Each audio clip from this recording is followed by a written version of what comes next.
রাত 2টায় দাঁড়াইছি, এখন পর্যন্ত পাম্পের সামনে, এখনো প্রধানমন্ত্রী কার্যালয়ের একটু সামনে আসছি, যাইতে পারি না পাম্প পর্যন্ত।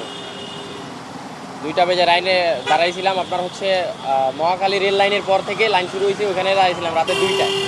এই যে এত লম্বা লাইন পাসপোর্ট হয়ে আসতেছেন, তো তারপরেও কি তেল পাচ্ছেন চাহিদা মতো? তেল পাচ্ছি বলতে সকালবেলা তো এখানে বলছিল যে ফুয়েল পাস করলে 1400 টাকা দিবে, আর ফুয়েল পাস ছাড়া তেল দিবে না। এখন তো ভিতরে যাইনি এখন পর্যন্ত, দেখি না কি হয়।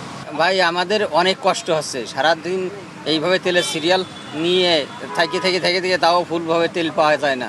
এই তেল নেওয়ার জন্য আমাদের যে ভোগান্তি এবং কষ্ট, আমাদের অসহনীয় কষ্টের এর কোনো নেই।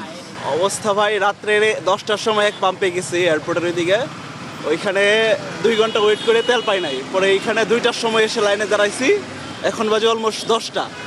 তো দেখা যাইতেছে আমাদের দিনের 12 ঘন্টার সময় এই তেলের পিছনে যাইতেছে। আমাদের কোনো কিছুতে ফোকাস করতে পারতেছি না, মানে কাজেও ফোকাস করতে পারতেছি না, শরীরের যত্নও না, মানে চরম ভোগান্তিতে পড়তেছি। আমরা চাই এটা দ্রুত একটা সমাধান হোক। সরকার বলতেছে যে তাদের কোনো ত্রুটি নাই, কিন্তু আমরা তো বাস্তবে দেখতে পাচ্ছি না। আসলে চাই আমরা এটাই যে খুব দ্রুত এটা সমাধান হোক।